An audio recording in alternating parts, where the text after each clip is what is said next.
the Democrats met caucus this morning, and we decided that we are going to be voting no to the throne speech.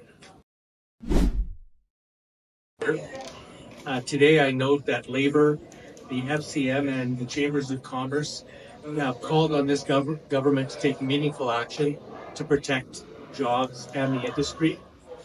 Prime Minister Carney has announced before that he would allocate all of the monies from the countervailing tariffs to affected workers, and yet to date, we have not seen any meaningful announcement from this government to protect workers who will lose their jobs or Canadian industry. New Democrats are calling on this government to take a number of swift measures. First, we want them to bring in emergency reforms to the employment insurance program. Second, we want to make the use of Canadian steel mandatory in all government infrastructure projects and a centerpiece of the One Canada economy legislation. And third, we'd like to see tax incentives to private businesses to encourage them to use Canadian-made products. The second thing I want to announce today is that the Democrats met caucus this morning, and we decided that we are going to be voting no to the throne speech.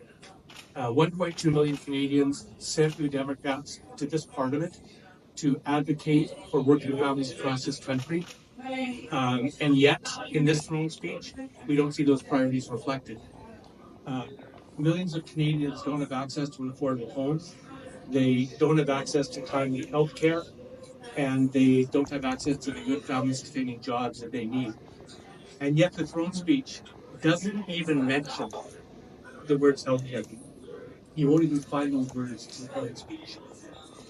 There is no mention of non-market housing, cooperative housing, or housing for Indigenous people, some of the most acute needs. A few moments later.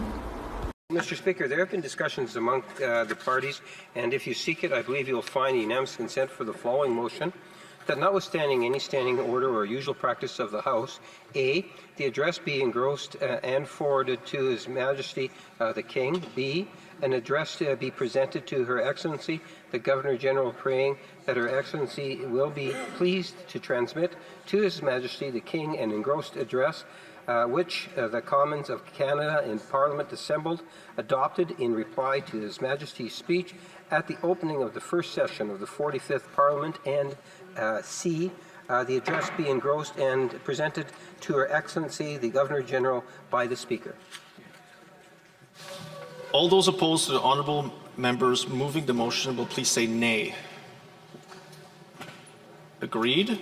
The House has heard the terms of the motion. All those opposed to the motion will please say nay. Carried. Read this and then. You can't handle the truth. Resolve to resist